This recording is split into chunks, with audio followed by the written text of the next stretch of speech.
Welcome back friends to the JS platform YouTube channel. दोस्तों आज है 26 मई 2020 और आज की वीडियो हम लोग करंट अफेयर्स के टॉप 10 क्वेश्चन को देखेंगे। वीडियो के एंड में आपसे दो क्वेश्चन पूछे जाएंगे, जिनमें से एक क्वेश्चन करंट अफेयर्स से रिलेटेड होगा और दूसरा क्वेश्चन जीएस रिलेटेड होगा। उन दोनों क्वेश्चंस के आंसर आपको कमेंट बॉक्स में कमेंट करने होंगे। आज की वीडियो की पीडीएफ के लिए आप इस वीडियो के डिस्क्रिप्शन बॉक्स में जाइएगा, वहाँ पर आपको हमारे टेलीग्राम चैनल का लिंक मिलेगा, उसको आप ज्वाइन कर लीजिएगा। हमारे टेलीग्राम चैनल का नाम है द जीएस प्लेटफॉर्म, जहाँ पर आपको डेली पीडीएफ प्रोवाइड कराई जाती है, इसके साथ ही डेली क्विज भी प्रोवाइड कराई जाती है। तो प्लीज़ टेलीग्राम चैनल को ज़रूर ज्वाइन कर लीजिएगा। आज की वीडियो की शुरुआत कल के प्रश्नों के रिवीजन से करते हैं। तो कल पहला क्वेश्चन था, किसने व्हाट्सएप पर आस्क आयुष्मान चैटबॉट लॉन्च किया है? सही उत्तर है डॉक्टर हर्षवर्धन, केंद्रीय मंत्री हैं और अब WHO में कार्यकारी बोर्ड के अध्यक्ष भी हैं। दूसरा क्वेश्चन, किस IIT ने एक सौर पैराबोलिक थ्रू कलेक्टर यानी कि PTC प्रणाली विकसित की है? IIT मद्रास ने। तीसरा क्वेश्चन, दक्षिण अंडमान द्वीप में पाए जाने वाला एक दुर्लभ पाम वृक्ष है, किस राज्य में दूसरा घर प्राप्त कर रहा है? केरल में। चौथा question, hope on my adventurers on boats trains and planes पुस्तक के लेखक कौन है? Ruskin bond. इंपॉर्टेंट क्वेश्चन है। पांचवा क्वेश्चन, किसने स्पेस ऑपरेशंस स्क्वाड्रन नामक एक नई अंतरिक्ष रक्षा इकाई शुरू की है? जापान, और ये भी इंपॉर्टेंट क्वेश्चन है। छठवां क्वेश्चन, कॉमनवेल्थ डे कब मनाया जाता है? सही उत्तर है 24 मई। सातवां क्वेश्चन, कौन 2 महीने के अंदर PPE किट का वैश्विक स्तर पर दूसरा सबसे बड़ा निर्माता बन गया? भारत। आठवां क्वेश्चन, संयुक्त राष्ट्र में भारत के नए स्थायी प्रतिनिधि के रूप में किसने पदभार ग्रहण किया? TS त्रिमूर्ति, और ये क्वेश्चन मोस्ट इंपॉर्टेंट क्वेश्चन है। नौवां क्वेश्चन, किस संस्थान के वैज्ञानिकों ने गेहूं में 2 वैकल्पिक बौने जीन RH14 और RH18 की मैपिंग की है?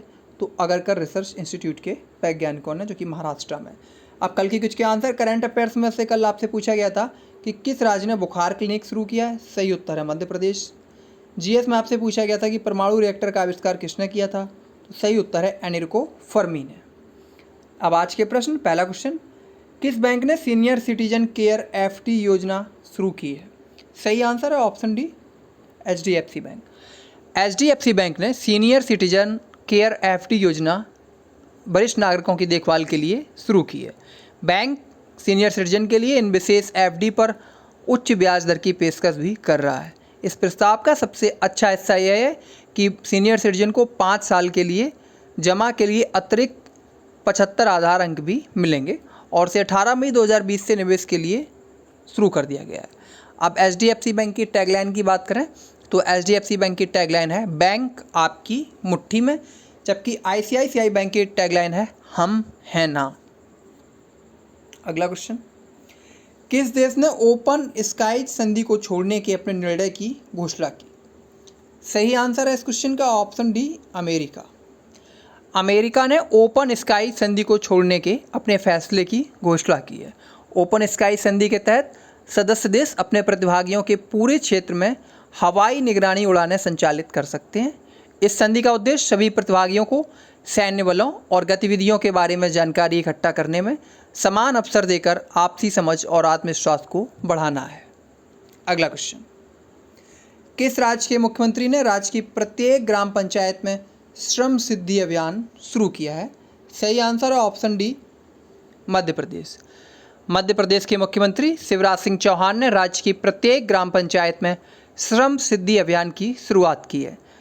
श्रम सिद्धि अभियान के तहत जॉब कार्ड न होने वाले ग्रामीण क्षेत्रों के मजदूरों को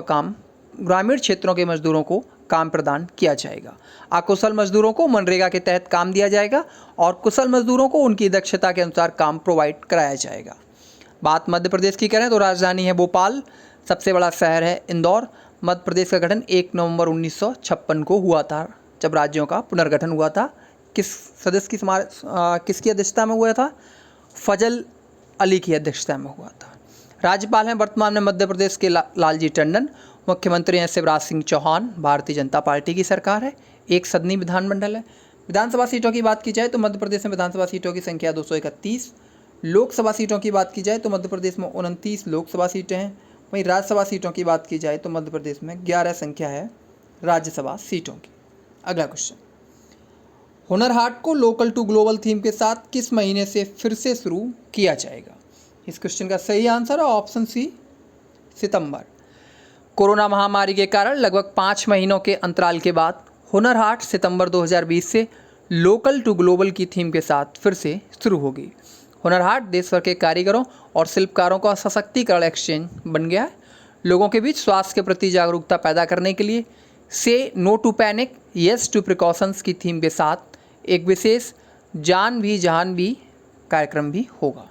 से no to panic yes to precautions. अगला क्वेश्चन, भारतीय खेल प्राधिकरण यानी कि sports authority of India SAI ने एथलेटिक्स के खातों में कितने रुपए जमा किए? सही आंसर है ऑप्शन डी 30,000 रुपये। स्पोर्ट्स अथॉरिटी ऑफ इंडिया ने 2,749 खेलो इंडिया एथलीटों के खाते में भत्ते के तौर पर 30,000 रुपये जमा किए हैं। इसकी कुल राशि 8 करोड़ 25 लाख रुपए थी। यह धनराशि एथलीटों के बैंक खातों में ट्रांसफर कर दी गई है।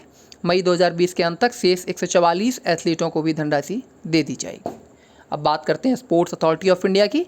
तो इसका जो हेड क्वार्टर है वो दिल्ली में है और स्पोर्ट्स अथॉरिटी ऑफ इंडिया की स्थापना हुई थी 25 जनवरी 1984 को। वर्तमान में जो इसके सेक्रेटरी कम डायरेक्टर जनरल हैं वो हैं संदीप प्रधान। अगला क्वेश्चन, किस राज्य के मुख्यमंत्री ने कोरोना वायरस से मरने वालों के परिजनों को 4 लाख रुपए अनुग्रह राशि देने की घोषणा की है? इंपॉर्टेंट क्वेश्चन है। सही आंसर है ऑप्शन ए बिहार। बिहार के मुख्यमंत्री नीतीश कुमार ने राज्य में कोरोना वायरस संक्रमण के कारण मरने वालों के परिजनों को 4 लाख रुपए की अनुग्रह राशि देने की घोषणा की है। यह सहायता मुख्यमंत्री राहत कोष के तहत दी जाएगी। बिहार में कोरोना से अब तक 13 लोगों की मौत हो चुकी है और बिहार में पॉजिटिव केसेस की संख्या 2,574 हो गई है, जबकि एक्टिव केस 1,859 है।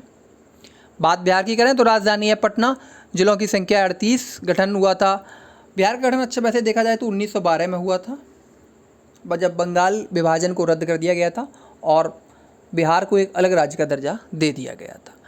बिहार की वर्तमान में जो राज्यपाल हैं फागू चौहान, मुख्यमंत्री हैं नीतीश कुमार। 2 सदनी विधानमंडल है बिहार में। विधान परिषद सीटों की संख्या है 75, विधानसभा सीटों की संख्या है 243। लोकसभा सीटों की बात की जाए तो बिहार में लोकसभा सीटों की संख्या है 40, जबकि राज्यसभा सीटों की बात की जाए तो बिहार में 16 राज्यसभा सीटें हैं। अगला क्वेश्चन, किस राज्य की कैबिनेट ने खेलों को उद्योग का दर्जा दिया है? और ये इंपॉर्टेंट क्वेश्चन बन गया है। सही आंसर है ऑप्शन ए मिजोरम। मिजोरम की कैबिनेट ने खेलों को उद्योग का दर्जा देने की मंजूरी दे दी है। यह कदम खेल के क्षेत्र में रोजगार पैदा करने और महत्व बढ़ाने की दिशा में खेलों में अधिक इन्वेस्टमेंट करने के लिए उठाया गया है। इस पहल से खेल और इसके बुनियादी ढांचे के लिए निजी और सरकारी स्रोतों से सब्सिडी, ऋण और सहायता की सुविधा प्राप्त करने के लिए पात्र हो जाएगा मिजोरम।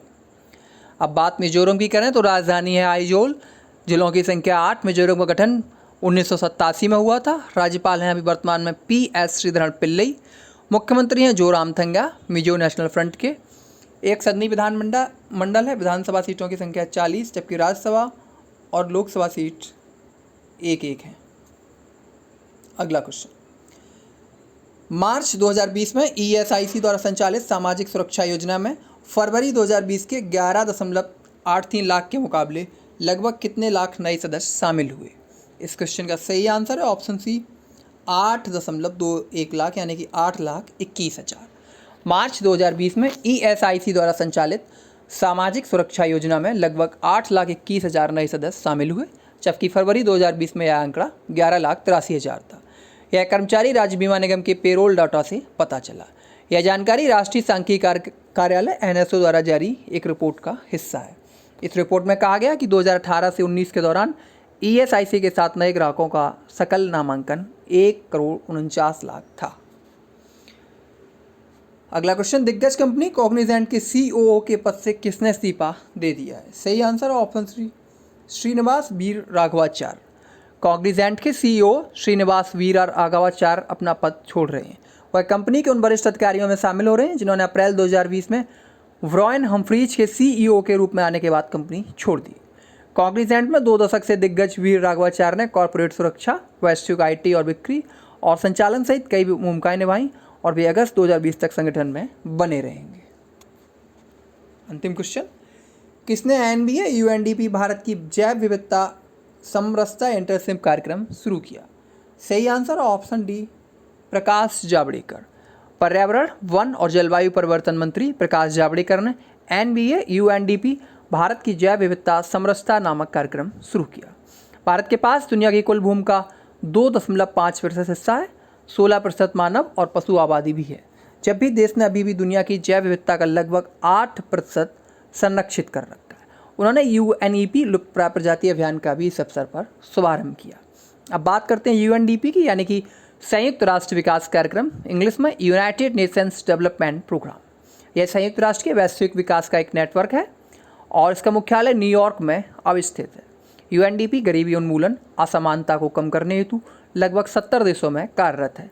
इसके अलावा देश के विकास को बढ़ावा देने के लिए नीतियों, नेतृत्व कौशल, साझेदारी क्षमताओं तथा संस्थागत क्षमताओं को विकसित करने और लचीलापन बनाने में भी मदद करता है। UNDP HDI इंडेक्स भी जारी करता है, ह्यूमन डेवलपमेंट इंडेक्स। आज की कुछ करंट अफेयर्स में आज आपके लिए क्वेश्चन है, कौन विश्व की सबसे अधिक वेतन पाने वाली महिला खिलाड़ी बन गई हैं? इस क्वेश्चन का आंसर आपको कमेंट बॉक्स में #CA के साथ देना है। वहीं GS में आज आपके लिए क्वेश्चन है, एंशियंट हिस्ट्री से बिम्बिसार किस वंश के राजा थे? इस क्वेश्चन का आंसर आपको कमेंट बॉक्स में #GS के साथ देना है। तो थैंक यू फ्रेंड्स, ये थी आज की वीडियो। अच्छी लगी हो तो लाइक कर दीजिएगा, बुरी लगी हो तो डिसलाइक कर दीजिएगा। Thank you.